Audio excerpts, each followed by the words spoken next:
Vous m'avez vu, j'ai envoyé une photo cette semaine sur le groupe. J'étais en train de préparer le shiur. Ma femme m'a recroisé à 5h du matin comme d'habitude.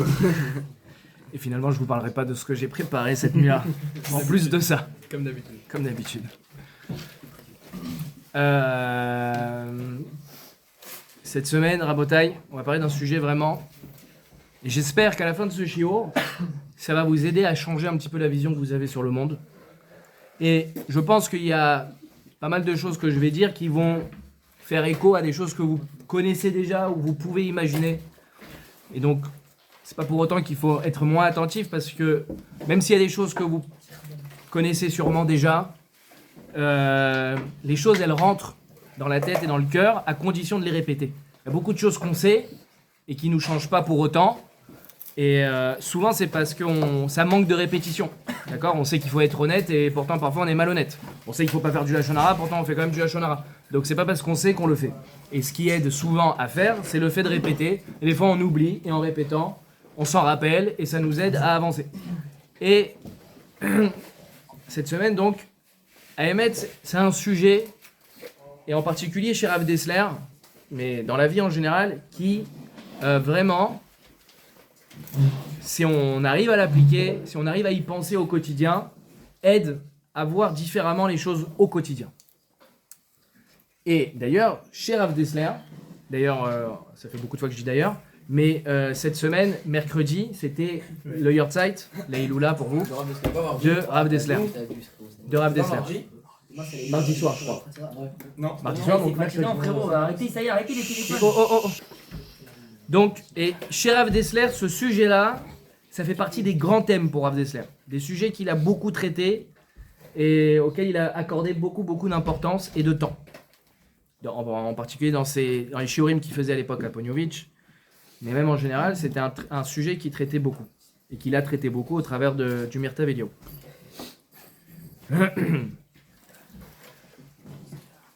Commencer par une question. Quelle est la différence qui existe entre le miraculeux et le naturel ? Et ce sera le titre de la vidéo, je pense, sur YouTube. Quelle est la différence entre le miraculeux et le naturel ? Je pense que le miraculé, Non, le miraculeux. Les choses, le miracle et la nature, en fait. le naturel et après c'est surnaturel. Quoi Le naturel, après surnaturel, ça définit la nature. Le naturel Le surnaturel. et le surnaturel. Donc ce qui n'est pas normal, on va dire. Ce qui n'est pas commun. Ce qui n'est pas commun. Y a Vous m'avez donné la définition des mots, effectivement. Il faut faire la différence. Une fois que tu as la définition, tu fais la différence. Ce qui a demandé la différence. Alors, Emmett, regardez bien. C'est très bien. Grâce à vos réponses, ça veut dire que le sujet va être intéressant. La vérité, si on pose cette question à beaucoup de gens, à des gens même qui sont croyants en Dieu, ça va les faire rigoler. Bah oui, parce que, un peu comme vous m'avez dit, il y a ce qu'il y a de pas normal, ça s'appelle le miracle, on va dire, et il y a ce qui est normal, la nature. Donc il y a des choses qui sont normales sur Terre, et il y a des choses qui sont anormales. Attendez, juste tout ça. Razak. Exactement.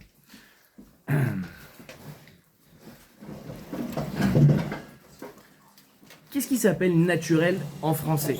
Dans des termes un peu plus techniques. C'est ce qui est fait naturellement. C'est La nature. ce qu'on appelle une relation de cause à effet. Qu'est-ce que ça veut dire ? Il y a des causes, c'est-à-dire des actions, qui provoquent des effets. Ok ? J'appuie sur un interrupteur, c'est la cause, qui crée un effet, les lumières s'allument. Cause à effet. Ouais. C'est ce qu'on appelle naturel en fait. Ouais. À chaque fois. Voilà, j'inspire. Mes poumons se remplissent d'oxygène. Qu'est-ce qui est la cause ? C'est mon action de faire. Et ça crée un effet. L'oxygène rentre dans mes poumons. Très bien. Et on va dire que de temps en temps, Hachem, Dieu, il a besoin, ou il doit, ou voilà, pour une raison ou une autre, il agit de manière surnaturelle. Il y a un truc qu'on n'a pas l'habitude de voir qui se passe. Et c'est pas le quotidien. Je pense qu'on tout à chacun, on a vu très rarement, voire jamais, des miracles. Un truc, le soleil n'est jamais devenu rose. est jamais devenu vert. Le soleil est jaune. Non, tu me parles Le soleil est des. blanc. Tu me parles en Norvège Le là? soleil est blanc. Ah, Le soleil est blanc. Il est Ah blanc. oui, C'est ouais. posé avec eux. Ah, c'est bon, mais là, vous intervenez beaucoup quand même. On s'en fiche.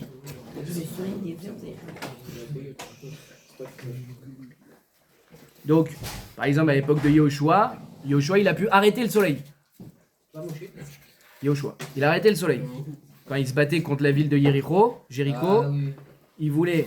Chut, s'il vous plaît, un peu de silence. Il a arrêté le soleil. Il devait détruire et prendre Jéricho avant la tombée de la nuit, et ça allait pas se faire. Il a dit au soleil, t'es à mode, tiens-toi, arrête-toi. Voilà, un miracle. Ça arrive pas tous les jours que le soleil s'arrête de tourner, hein? Très bien.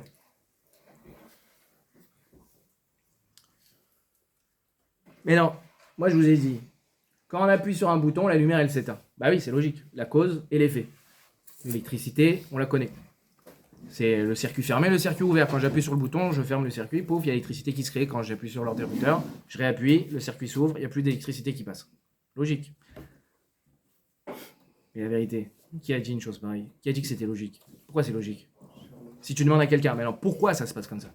On l'a répété.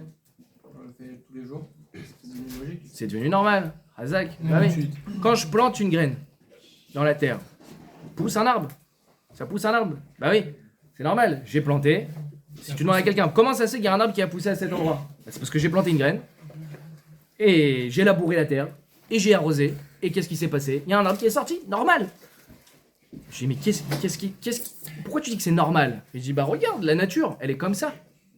Oh, elle est comme ça la nature. C'est naturel. Mais qui a dit à la graine de pousser? Ah, parce que tu as arrosé. Mais qui a dit que lorsque on arrose, l'arbre devait pousser? Pourquoi cette relation de cause à effet dans nos têtes, elle est normale? Elle est normale parce que, c'est toi qui as dit je crois, c'est parce que ça se répète. C'est devenu normal. Mais en fait, si on réfléchit bien, pourquoi c'est normal? Pourquoi ça devrait être normal? Pourquoi ça devrait être comme ça? Pourquoi parce que je plante une graine, alors il y a un arbre qui pousse? Mais pourquoi? C'est la règle que Hachem a fixée. Justement, pourquoi on dit que c'est naturel? Ouais, c'est ça la question. Alors pourquoi on dit que c'est Parce que naturel? Hachem, il a fait Alors le gars va te répondre, parce que tu le vois tous les jours. C'est comme ça, c'est normal, c'est naturel. C'est la nature. C'est la nature. La pluie elle tombe, l'herbe elle pousse, c'est la nature, c'est normal, c'est naturel. Regarde, c'est comme ça que ça se passe. Hachem il a mis en place un système qui est censé marcher toujours. Ouais, tu réponds au mec ça. Même si c'est un miracle en fin de compte, mais ça marche tout le temps quoi qu'il arrive. C'est comme un système informatique, tout le temps ça marche. Et très rarement ça va pas marcher. Et après ce qui est surnaturel, c'est ce qui va rajouter. Donc ça veut dire qu'en fait, Tout est miracle. Tout est miracle. Oui. oh. Mais il y a des miracles qu'on a l'habitude, il y a des miracles qu'on n'a pas l'habitude. Alors ça veut dire Razak. Il y a des miracles ordinaires et il y a des Alors miracles. écoutez. Vous voulez faire le corps à sa place? Je crois que j'ai donné Alors, écoutez s'il vous plaît. Écoutez. On peut pas expliquer en vérité, enfin on peut pas justifier, même si les scientifiques le font tous les jours, c'est leur travail d'expliquer le comment des choses. Mais même s'ils ont expliqué le comment des choses, tel atome réagit avec tel atome, l'eau elle crée dans la plante, elle lui donne l'eau nécessaire, il y a la photosynthèse qui va actionner pour la plante, elle va absorber les rayons du soleil qui va créer telle énergie, magnifique. T'as expliqué comment. Mais qui a décidé que la photosynthèse, elle avait une action sur la plante? Pourquoi c'est comme ça? Donc, en vérité, toute la problématique de cette question-là, et de cette vision-là plutôt, c'est le fait d'être habitué à ça. C'est la régularité. C'est parce que je me suis habitué, comme tu as dit, comme vous avez dit, j'appuie sur un bouton, ça s'allume. Mais ça veut dire qu'un jour, si j'appuie sur le bouton, ça s'allume pas. C'est pas normal. J'ai appuyé sur le bouton, ça s'allume pas. Et il n'y a pas de coupure de courant. Et il n'y a pas de panne. C'est bizarre. Après, ça c'est pas la nature. Les gars, s'il vous plaît, je parle tout seul. Il y a des trucs, c'est des questions rhétoriques. Vous savez que c'est filmé, les gars. Et ils regardent ce que je dis moi. Sinon, ils n'iraient pas sur ma chaîne. Très bien. Imaginez, vous mettez un corps dans un cercueil, et un mois plus tard, il y a une tête qui commence à sortir de cet endroit. puis les épaules, puis le ventre, puis tout le corps. Ouah, j'ai assisté à la Triatamétim. J'ai assisté à la résurrection des morts. J'ai planté un mort, en est sorti un vivant.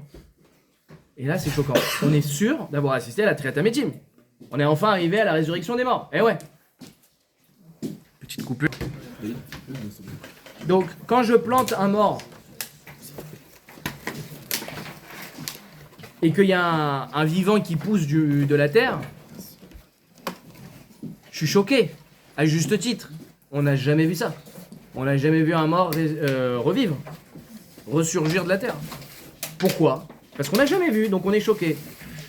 Mais par contre, une graine que je plante dans la terre, ça, je suis pas choqué. Va voir n'importe quel agriculteur, c'est normal. C'est mon travail, j'ai fait ça depuis toute ma vie, depuis ma jeunesse. Je plante une graine, il y a une pomme qui sort, c'est normal. Et là, le jour où il va voir un corps sortir, il va devenir fou, malade. Il va partir en asile de fou, toute sa vie il va être choqué.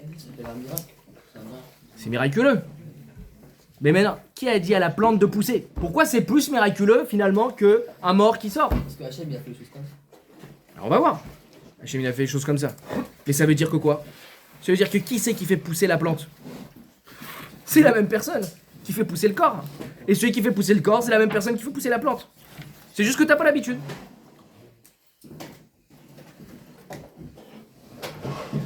Ça veut dire qu'à ma première question qui était quelle est la différence entre la nature et le miracle, la vraie réponse c'est qu'il n'y en a aucune. Il n'y a aucune différence entre le naturel et le miraculeux. Pourquoi? Parce que celui qui a décidé que la graine crée un arbre, c'est le même qui a décidé qu'un jour le corps sortira de terre. C'est le même qui a décidé le miracle, c'est le même qui a arrêté le soleil.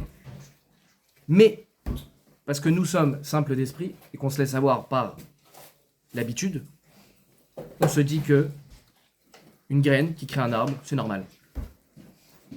Et parce qu'il y a des scientifiques derrière qui m'ont expliqué que Mais je peux vous assurer que si un jour on vit dans un monde où les corps poussent de la terre, les scientifiques expliqueront aussi.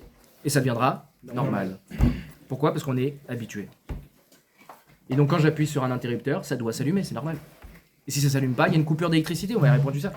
Une coupure d'électricité, c'est-à-dire il y a une raison scientifique. Mais qui a dit que l'électricité devait fonctionner de cette manière? Vous avez fait de la physique-chimie à l'école, vous avez appris que les atomes réagissaient de telle et telle façon, et puis on crée une bombe nucléaire avec tels atomes et tout. Mais d'accord, donc toi scientifique, tu arrives après la guerre, et tu dis, bah oui, comme il y a tel atome, et qu'on a observé que l'atome bougeait comme ça, mais qui a décidé que l'atome bouge comme ça? Pourquoi l'atome il est censé bouger comme ça? Pourquoi quand je mets cet atome avec cet atome, il y a telle réaction? Tout celui qui a décidé que l'atome bouge de cette façon, c'est celui qui a créé le monde. C'est lui qui a décidé que ça bouge comme ça. Mais ça reste un miracle. C'est pas parce qu'on est habitué que c'est moins un miracle. Faut bien comprendre ça. Quand j'inspire, ça crée de l'oxygène dans mon corps, dans mes poumons. Mais qui a décidé ça? Que quand j'inspire, il y a de l'oxygène qui va dans mes poumons. Qui a décidé ça? C'est le même qui fera la triatamétie. C'est le même qui a créé le soleil. Qui a décidé que le feu crée de la chaleur? C'est normal. Bah oui, le feu ça brûle. Mais pourquoi? Parce qu'il y a des atomes. Et pourquoi les atomes font ça? C'est vrai que la graine, elle doit passer par ce qu'on appelle une sorte de dilution. La graine, elle pourrit dans la terre. Et une fois qu'elle a pourri, elle pousse. Et le corps, c'est pareil. Le corps, il est en train de pourrir. Tous les corps sous terre pourrissent. Et le jour de Triatamétim, il y aura ce qu'on appelle, il y a la dissolution, la dilution, et il y a la relution. C'est un terme qu'on connaît un peu moins, mais il existe. La relution. C'est les atomes qui vont se recréer. Dieu, pour lui, c'est pareil. Vous croyez que c'est plus dur de faire revivre un mort que de faire pousser un arbre? C'est pas plus dur. D'ailleurs, dans Gemara Bava Metzia, Dav Membet Amoud Aleph, pardon, là-bas on voit une phrase, peut-être que vous avez déjà entendu. La Gemara, elle dit En abracha metsuya. Et là, la bracha, elle se trouve dans quoi? Seulement dans les choses qui sont l'onire be'ayin, qui sont invisibles à l'œil nu. La bracha, Rachid explique, c'est ce qui se multiplie de lui-même.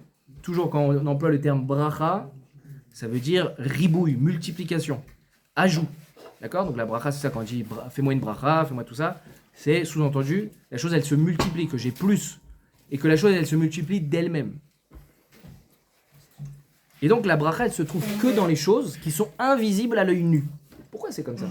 Pourquoi le miracle, la bracha, c'est le miracle, il est que dans les choses qui sont invisibles, qu'on ne peut pas voir. Imaginez un agriculteur. Il plante, c'est ce qui est arrivé à Yitzhak Avinu, il plante 100 graines. Et finalement, il a 200 épis de blé qui ont poussé, au lieu de 100. C'était sous terre, il n'a pas vu ce qui s'est passé. Et ça a poussé de manière miraculeuse. Encore une fois, l'agriculteur n'a pas vu ce qui s'est passé. Bon, bah, au Hachem, il a 200 au lieu de 100. Ça peut arriver. Vous pensez qu'Hachem, il s'est pris la tête, entre guillemets, hein, parce qu'Hachem, il se prend pas la tête, ça revient même pour lui. Vous pensez qu'Hachem, il s'est obligé à passer par un phénomène naturel pour pouvoir faire pousser ces 100 épis supplémentaires? Par exemple, imaginez une situation, vous avez perdu votre carte bleue. Et par miracle, vous la retrouvez devant votre porte d'immeuble, en bas de l'immeuble, par terre. Alors, deux possibilités. Ou Dieu, il a fait que quand vous l'avez perdu en fait devant la banque, il y a un monsieur qui l'a pris et qui l'a porté, qui a regardé, je sais pas l'adresse, je sais pas s'il y a l'adresse sur la carte bleue, j'ai oublié le truc, et hop, il l'a posé devant l'immeuble. Ou bien non, elle a disparu de devant la banque, elle a réapparu devant ta maison. La finalité, c'est que c'est. Mystama que Dieu il a fait que ça disparaît, que ça réapparaît.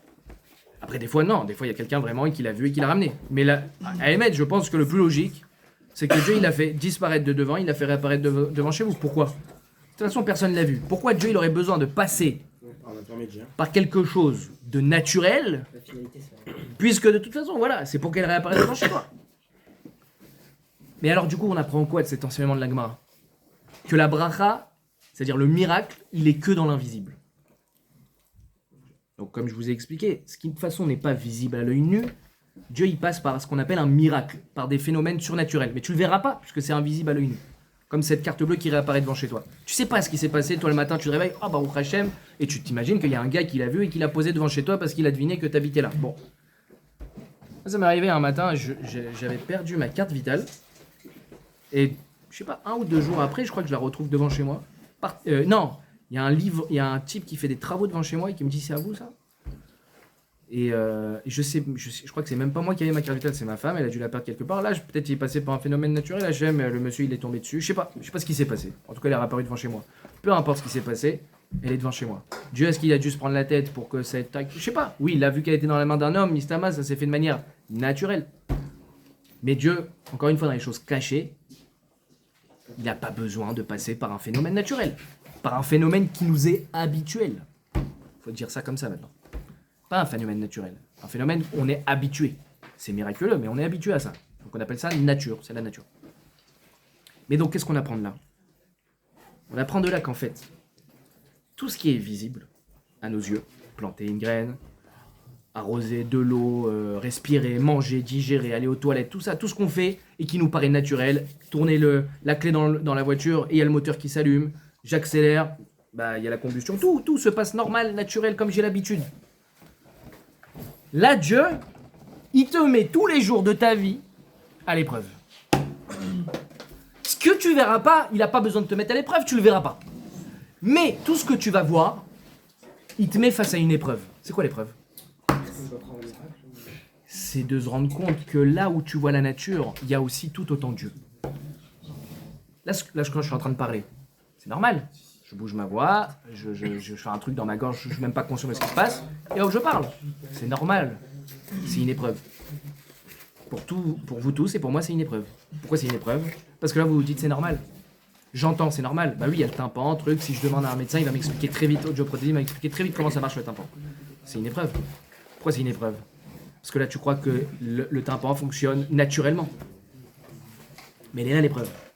Tout ce que tu vois, tout ce qu'Hachem te fait voir au quotidien, il te met à l'épreuve. Quelle épreuve? De croire que les choses se gèrent toutes seules. On peut pas dire que Dieu il a créé la nature et que la nature elle est autonome. On va expliquer ça. On va parler de ça. On va arriver à ça. Enfin, même sans arriver à ça, hein, j'ai répondu d'une certaine façon comme. Il n'y a pas de chose qui s'appelle naturel. Il n'y a pas de chose qui existe qui s'appelle naturel. Ce qu'on appelle naturel, si on parlait en bon français, il faudrait appeler ça habituel. Mais c'est pas naturel, parce que le sens des mots a un sens. Nature, ça veut dire que ça doit se passer comme ça. Sauf que ça ne doit pas se passer comme ça. C'est faux. C'est faux. C'est pas parce que je plante une graine que ça doit pousser. Il y a un bon Dieu qui a dit que quand tu plantes une graine, ça pousse. Mais si Dieu n'avait pas dit ça, ça se passerait pas. De te faire revenir à la Imouna. Tu crois sans forcément. Tout à fait. Mais c'est la Théva. Razak, le Teva. Le Teva, c'est un miracle caché. Oui. Teva, c'est un miracle caché. Mais c'est un miracle. Nes Nistar, en hébreu. Il y a les Nes Galouy et les Nes Nistar. Là, on est dans Parashat Vaera. Ce Shabbat, on est Parashat Vaera. On a eu des miracles visibles. Dieu, il a transformé l'eau en sang. Il a transformé. Et il a fait que les grenouilles, elles viennent attaquer les Égyptiens. Il a fait qu'il y ait un mélange de grêle et de feu ensemble. Il peut. De glaçons et de feu ensemble. Dieu, ça lui change rien. Ah mais non, le feu, il peut pas être avec l'eau, parce que ça l'éteint. Ou le feu, il va... Non, mais qui a dit que le feu éteint l'eau? C'est Dieu. Donc de la même façon que Dieu, il peut dire que le feu éteint l'eau, il peut te dire que le feu n'éteint pas l'eau. Ou l'eau n'éteint pas le feu, pardon. Et le feu n'évapore pas l'eau. Ça change quoi? Qui a dit que... Ah, je suis habitué à ça. C'est pas parce que tu es habitué que c'est censé être comme ça. C'est comme ça parce que Dieu, il te met à l'épreuve. Dieu, il te met à l'épreuve tous les jours. Bah oui, tous les matins, le soleil se lève. C'est normal. Oi, oi, oi. C'est normal. Il n'y a pas de Dieu qui dirige ce monde. Il n'y a rien qui est impressionnant en vérité. Il y a Il n'y a rien qui doit être impressionnant. ou rien n'est impressionnant, ou tout est impressionnant. En tout cas, tout est à la même...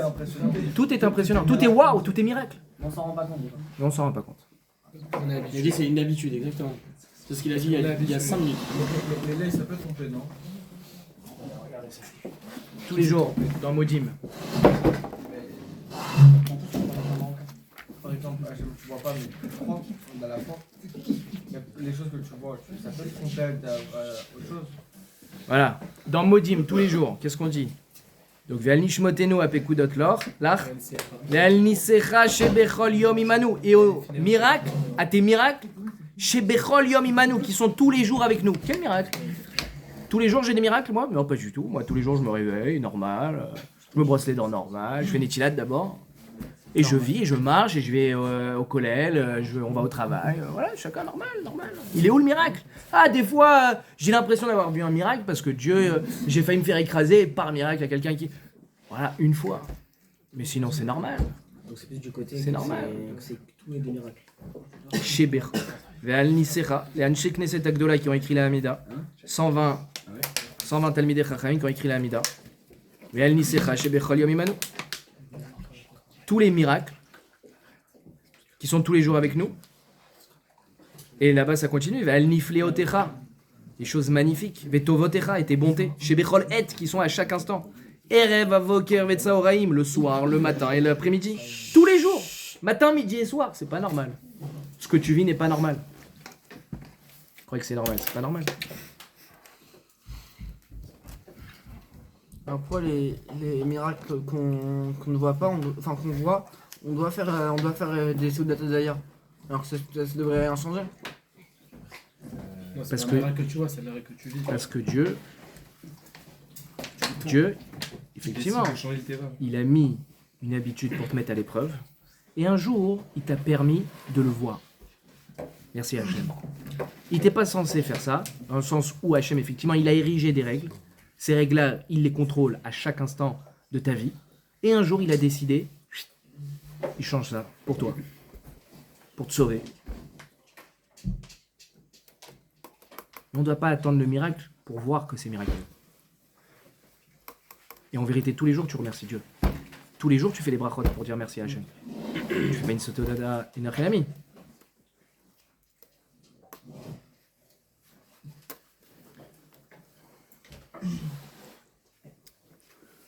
Vous savez, tout le monde est mis à l'épreuve à ce niveau-là. Tout le monde est mis à l'épreuve. Même Yosef Hatzadik. Vous savez, Yosef Hatzadik, il a été mis en prison. Avec Potiphar.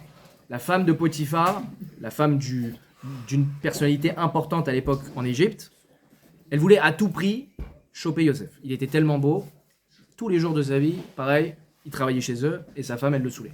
La femme de Potiphar, elle saoulait Yosef pour aller avec lui.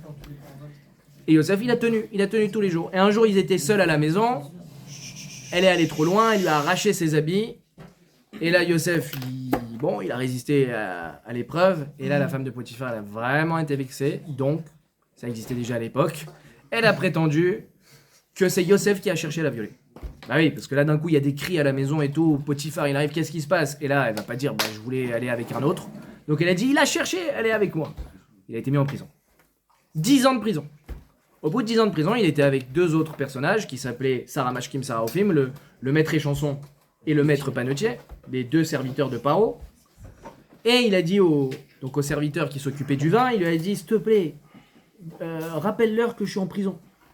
Souviens-toi de moi, essaye de me faire sortir de prison. Pour ça, il a pris de. Il a été puni à cause de ces paroles-là, ces bêtes paroles. 2 ans de plus. Il a dit 2 mots, 2 ans de plus. C'est quoi la punition? C'est quoi l'erreur qu'il a fait? L'erreur qu'il a fait, c'est un manque de bitachon, de confiance en Dieu. Quoi, tu crois que c'est parce que tu dis à cette personne-là, souviens-toi de moi, que tu vas être sorti de prison? C'est Dieu qui va te faire sortir. Mais des fois, il faut faire des actions pour que ça se produise. Là, on est en train de T'as raison. Elle commence où, elle t'arrête tout. Alors, Razak. Évidemment qu'il y a la grande question de la Ishtadlout dans le jour que je vais faire. Évidemment. Razak, vous avez raison. Ça s'appelle la Ishtadlout, ça s'appelle faire un effort. Tu dois de ton côté faire un effort.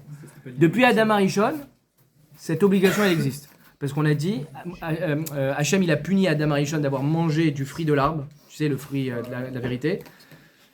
Et Tzachaim, Dieu il lui a dit, Beziata pecha, asher tochal. Tu pourras manger à condition que tu sues. En gros, tu vas devoir travailler la terre. Donc effectivement, ça existe. Et ce sujet-là, de la Ishtadlout, je ne vais pas tellement en parler ce soir. Blineder, semaine prochaine, je pense que, en fait, effectivement, c'est la suite logique de ce shiur. Moi, ce que je veux ce soir, c'est qu'on se concentre sur justement l'erreur fatale que le monde entier fait, la majorité des humains font. Et oui, parce que l'épreuve, elle est dure. L'épreuve, elle est forte, elle est constante. Elle est à chaque seconde. Je vois, c'est une épreuve. Pourquoi? Parce que quand je vois, je me dis c'est normal. Alors qu'en fait, il faut comprendre que c'est un miracle de voir. Tout ce que j'ai l'habitude, c'est une épreuve. Tout ce que j'ai l'habitude au quotidien, c'est une épreuve. En détail, si vous voyez des choses sur votre téléphone qui est plus intéressant que moi, la vérité, j'aimerais bien savoir ce que vous regardez.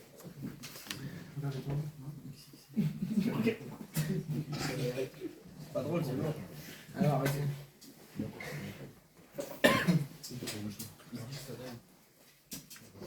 Et donc, Yosef, en sortant de prison, après 2 ans supplémentaires, quand Paro lui a dit « Dis-moi, c'est toi qui sais interpréter les rêves ?»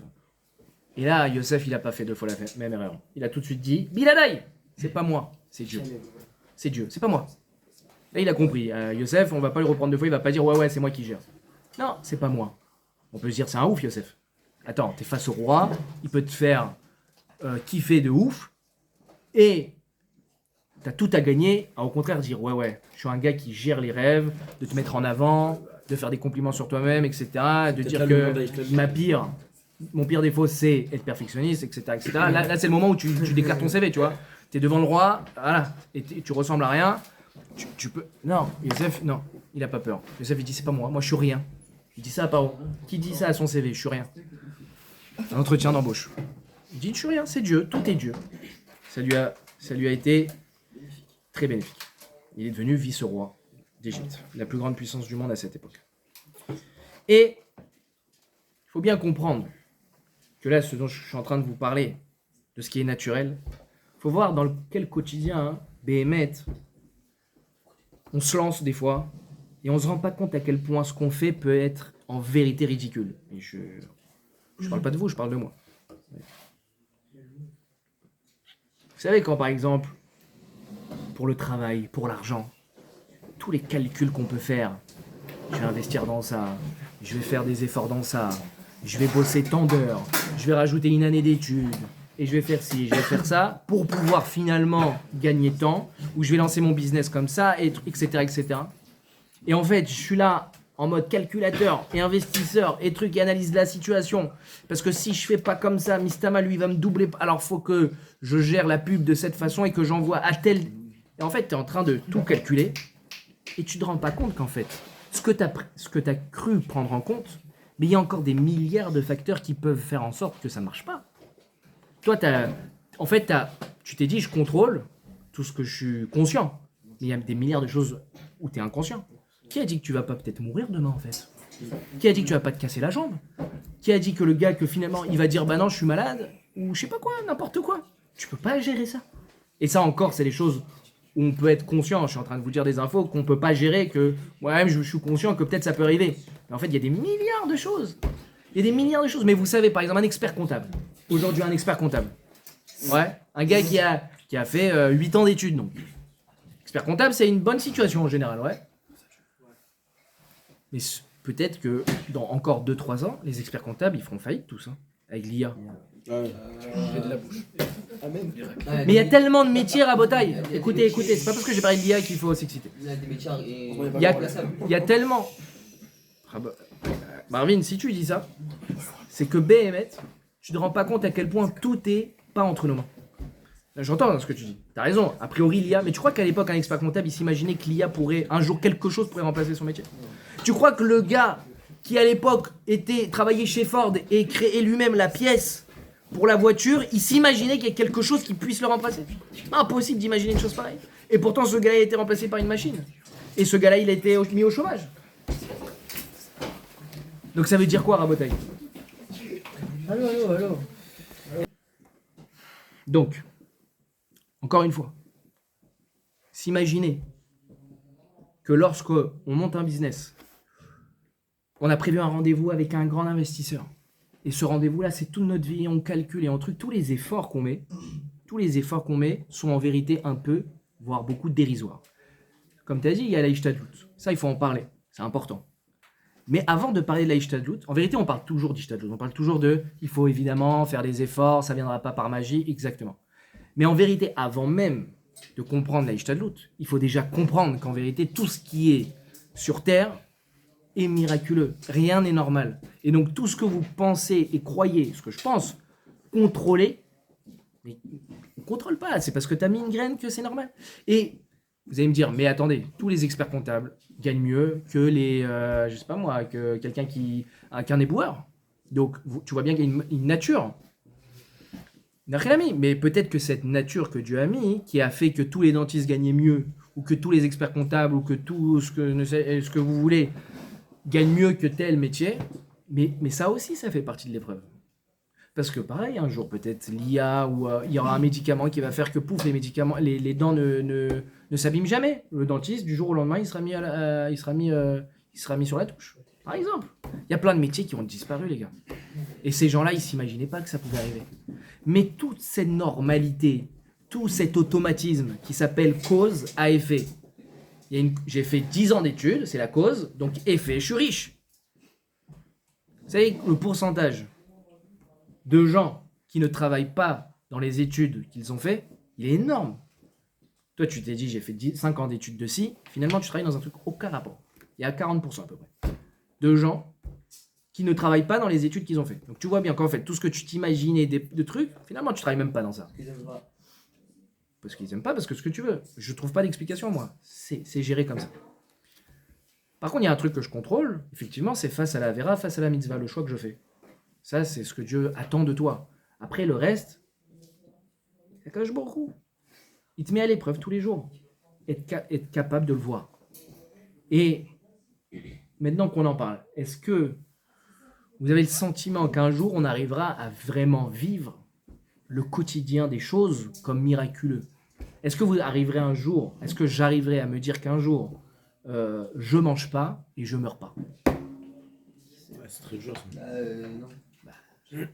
En vérité, Moshe Rabbeinu, il a vécu 40 jours, 40 nuits sur le Har Sinaï.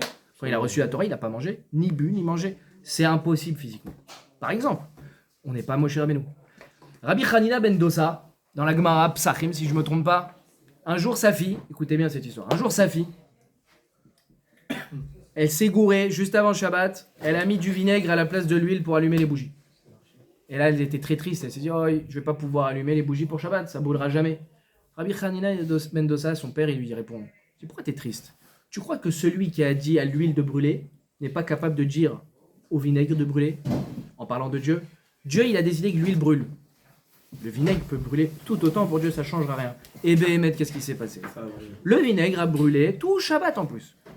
Tout Shabbat, pas, il s'est pas arrêté au bout de 20 minutes, ou 1 heure, 2 heures, comme on a l'habitude. Non, il a brûlé tout Shabbat. Mais pourquoi? Parce que Rabbi Hanina ben Dosa, il était plus au niveau d'être mis à l'épreuve là-dessus.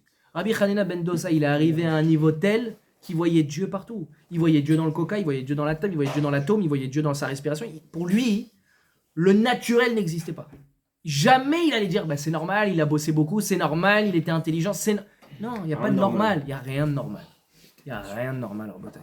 Et donc pour Rabbi Hanina ben Dosa, le vinaigre brûle, l'huile brûle, c'est pas normal, c'est un miracle. Donc le vinaigre, l'huile, le coca, tu peux mettre ce que tu veux, ça brûlera. Dieu, il peut faire tout brûler de toute façon.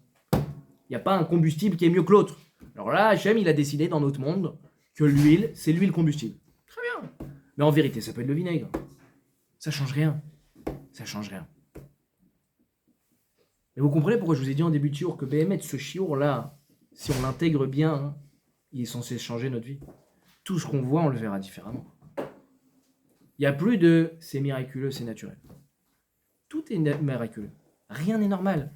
Et en vérité, ça voudra dire aussi qu'on est censé mettre un peu moins d'efforts dans ce qu'on fait.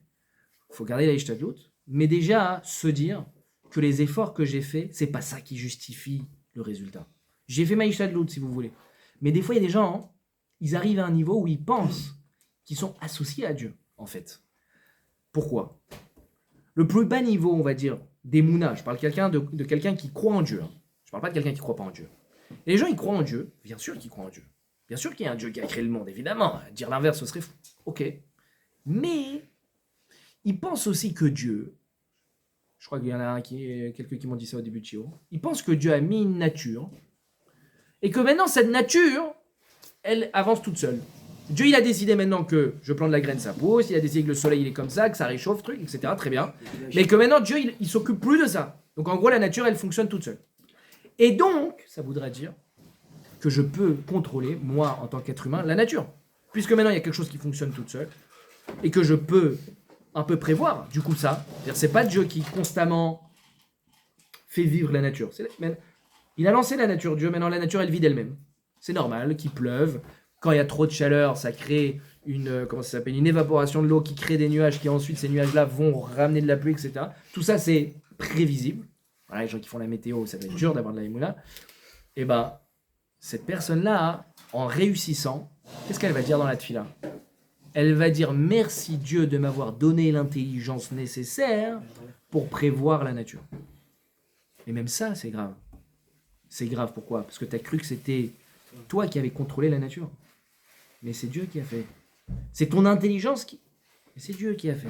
C'est marqué dans la Torah? De quoi est-ce que je suis en train de dire? Ouais, je suis déçu. C'est quoi la question?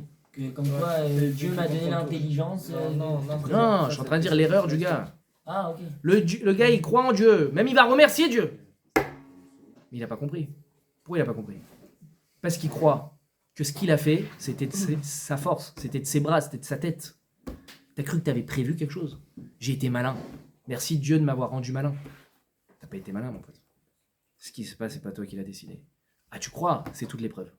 Toute l'épreuve, c'est de croire que c'est toi qui l'as décidé. Ça veut pas dire qu'encore une fois, t'as pas de béchira, parce que ce que je suis en train de dire, ça voudrait dire que t'as pas de libre arbitre. Dieu, il a tout décidé à l'avance. Non. T'as une béchira. À kol bidei shamaim, chutz, yirat shamaim. Tout vient de Dieu. À kol bidei shamaim, tout vient du ciel, sauf ta considération au ciel. Ça veut dire quoi? Ta crainte du ciel, on traduit ça. C'est pas vraiment la crainte, mais on va dire ça comme ça. Ça veut dire que tout ce qui concerne la vera et la mitzvah, tous les choix que tu feras, ça c'est toi. Est-ce qu'aujourd'hui, je vais faire du lachon hara ou pas? C'est toi.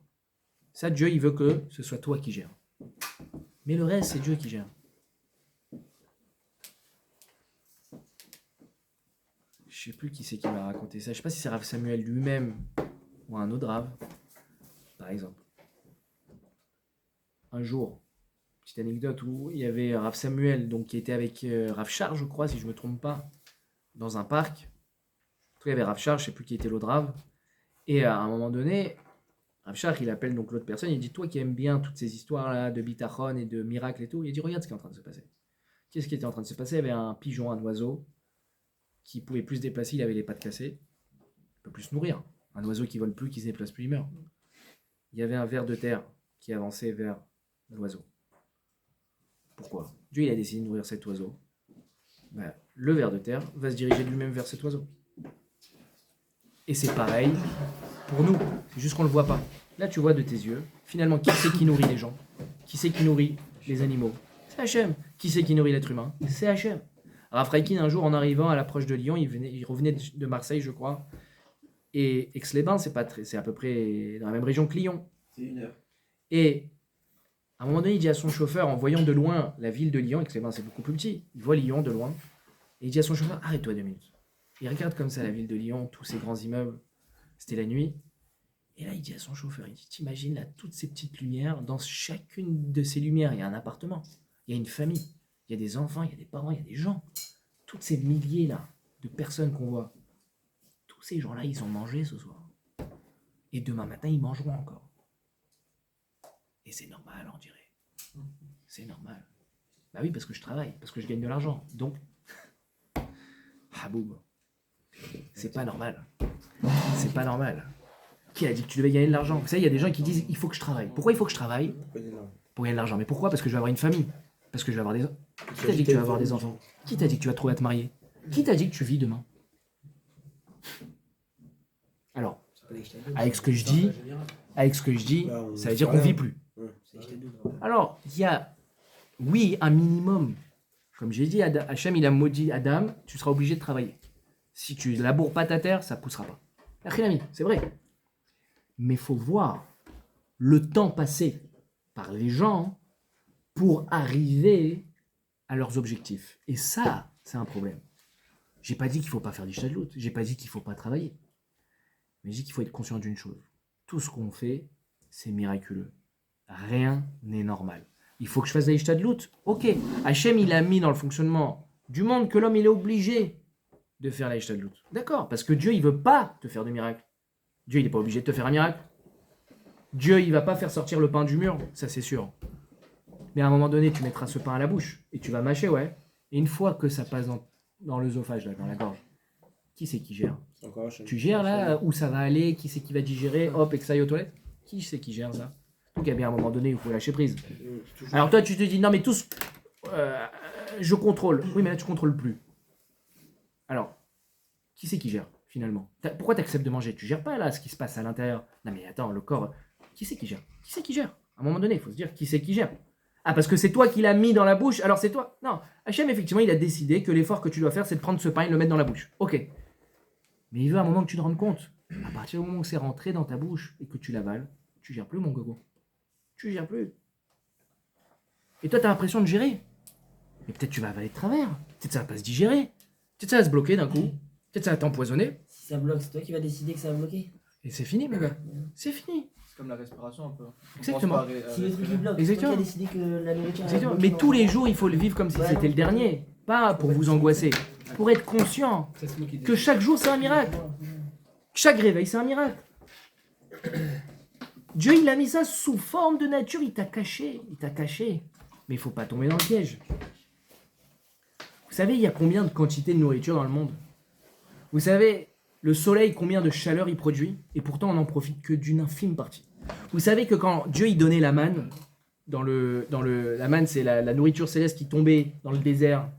Ouais, ils n'avaient pas de quoi planter. Donc Dieu, il a fait un miracle. Pendant 40 ans, ils avaient la nourriture qui tombait du ciel, littéralement. Vous savez combien de tombées de nourriture? Tous les jours, il tombait l'équivalent de 2000 ans de nourriture qui nourrissait tout le clan d'Israël.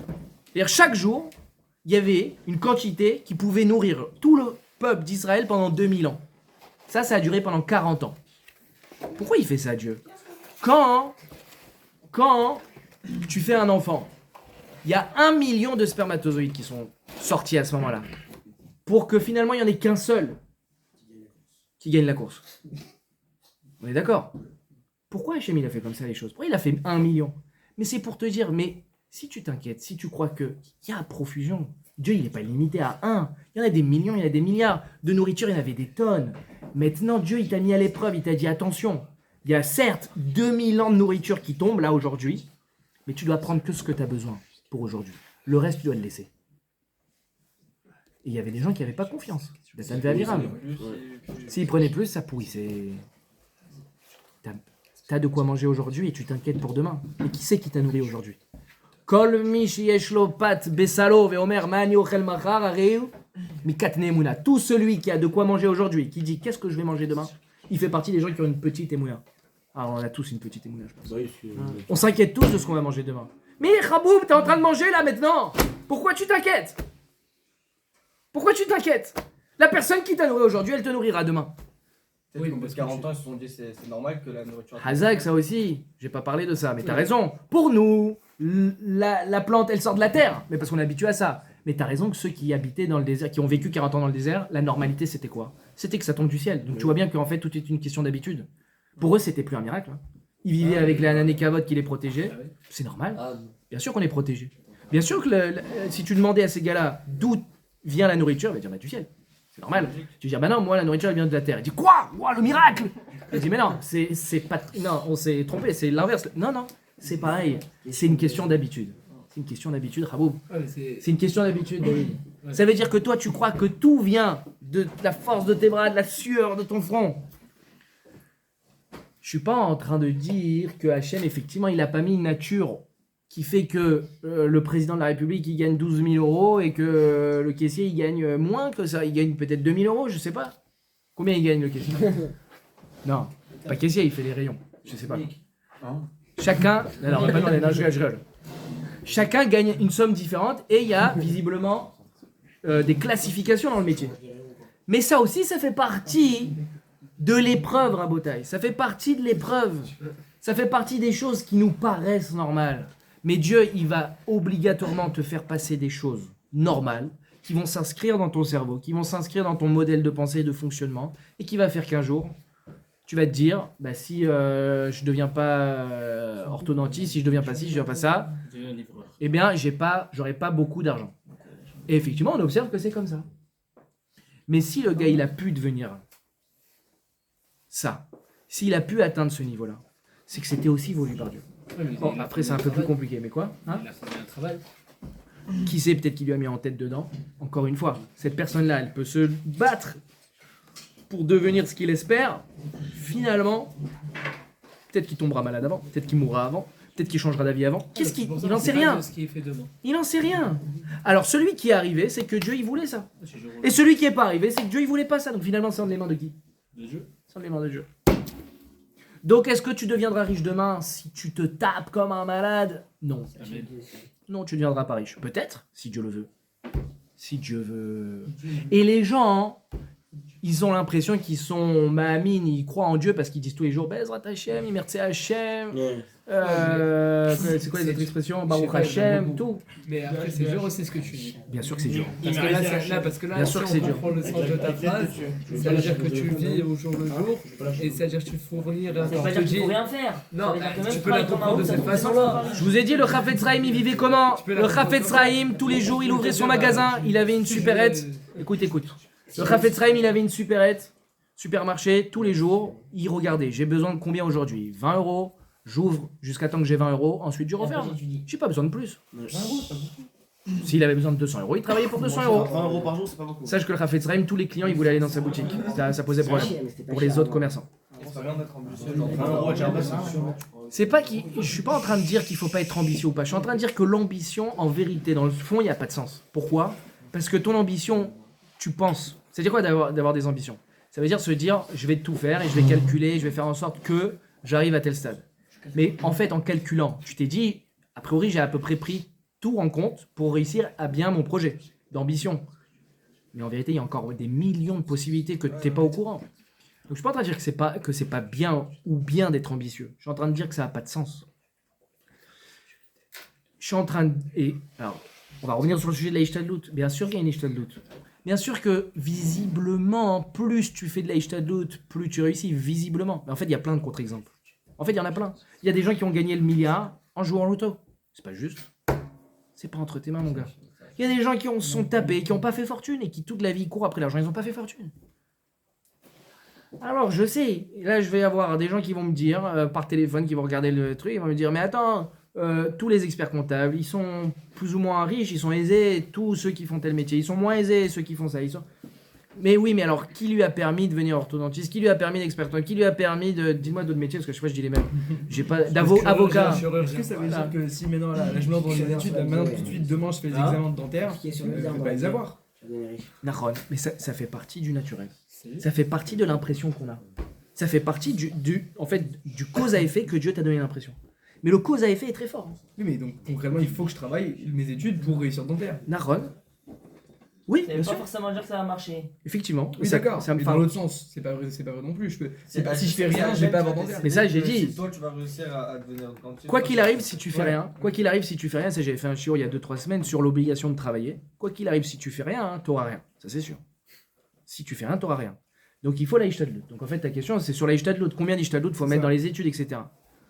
Le problème de ça, et on va bientôt finir, le problème de ça, c'est que c'est toujours sur le compte de la Torah. Tous vos ambitions, tous nos ambitions, tous nos projets, c'est très souvent sur le compte de la Torah. Si je fais 1 an de plus, j'ai mon doctorat et j'aurai moins besoin de travailler, je gagnerai plus. Ouais, mais cette année de plus, tu étudieras toujours moins, finalement. Tu fais une année de plus de travail, tu fais une année de plus d'études, tu fais ci, tu fais ça. Regarde, si pendant 10 ans, je me tape, je deviens cardiologue, après, je fais 3 patients par jour, 3 consultations par jour, je fais les 10 000 balles par mois et je suis tranquille. Et après, je peux étudier tout le reste du temps. Oh, mais mon gars, pendant 10 ans, t'as pas étudié déjà. Et qui t'a dit que finalement tu y arriveras au cardiologue. Et regarde, aujourd'hui tu peux étudier, étudie. Tu peux étudier et vivre bien, ça va? Vas-y, étudie. Laisse tomber les projets. Laisse tomber de se dire que si je fais tout ça, il y a plein de cas comme ça. Les gars, prof par exemple. Un prof, s'il a juste la licence, Il n'y a pas qu'étudier. Genre, moi, si demain je finis cardiologue, je vais pas qu'étudier, je vais donner au yeshiva. oui, mais tu auras. En vrai, oui, j'entends. Mais tu auras le loisir. En tout cas, tu as potentiellement largement la possibilité d'étudier un vrai mi-temps, toute la matinée. Et tu fais 4-5 patients dans la journée. Et t'es riche. Ça vaut beaucoup de travail 10 ans et gagner 20 000 euros par mois, donner 5-6 000 euros. Non, j'entends, bien sûr. J'entends ce que tu dis. Je suis en train de dire. Comment tu... Aaron, c'est comment? Elon, pardon. Je suis en train de dire que ces 10 ans-là que tu prévois, tu n'auras pas étudié. Et ça se trouve, la même année, tu te loupes. Et finalement, tu n'auras pas ce que tu voudras finalement. Ouais, la même année. Je vous donnais un exemple. J'étais en train de donner un exemple. Un prof, s'il fait que la licence, pour pouvoir avoir un salaire complet, il doit, je sais pas, faire un plein temps, 35 heures. Celui qui a le master, il peut retirer 2-3 heures. Celui qui a le CAPES, il retire encore 2-3 heures. Pour gagner mieux. Hein. Et celui qui fait le doctorat, en travaillant encore moins, il gagnera toujours encore plus. Donc c'est un super calcul. Je fais 3 ans mon doctorat. Donc, et pendant 3 ans, je dois mettre de côté la Torah. Et bon, ça va être chaud. Mais après ces 3 ans-là, je gagnerai plus en travaillant moins. J'aurai plus de temps pour étudier. C'est super calcul. On peut dire ça? En fait, non, pas du tout ça que je veux dire. C'est que qui t'a dit déjà que tu vas arriver à tes fins? Qui t'a dit que ce sera le cas? Et que finalement, aujourd'hui, ce que je suis sûr, c'est que pendant 3 ans, tu n'étudieras pas. Ça, c'est sûr, par contre. Ce qui viendra, c'est pas sûr. Ce qui est sûr, c'est que si pendant 3 ans, tu fais ton doctorat, tu pourras pas étudier. Ou tu étudieras pas. Et ça, c'est un problème. On pourrait, pour même si tu fais un travail et tout, étudier le matin et l'après-midi travailler. Bien sûr, bien sûr. Je suis pas en train de dire qu'il faut étudier toute la journée, les gars. Je suis pas en train de parler d'avraire, pas avraire. Hein. C'est pas ça la question. Mais on avait déjà répondu à ça. On a parlé de ça, exactement. Je suis en train de dire qu'il faut ouvrir les yeux. Et que croire que les choses sont naturelles, C'est faux. c'est pire que ça. C'est de la cofroute. De la cofroute. C'est quoi la cofroute? Genre de l'idolâtrie aussi. C'est de l'idolâtrie, c'est ça la cofroute. C'est renier Dieu, exactement. Pourquoi? Parce que tu crois que ce que tu es en train de faire, c'est toi qui le gères, alors qu'en fait, c'est Dieu. Bien sûr. Tu crois que tu es associé à Dieu. Il y a Dieu qui m'a un peu aidé, et il y a moi qui ai fait le reste. Et ferme ta bouche. Non, pas toi. C'est tombé par hasard surtout. Non. C'est Dieu qui a décidé. Pas du tout, parce que finalement c'est Dieu qui a décidé. Donc ça c'est le premier niveau, c'est le plus bas niveau de croire qu'il y a un Dieu qui a créé tout et de finalement remercier Dieu. Vous savez, il y a un rave, une fois il m'a raconté une histoire trop marrante.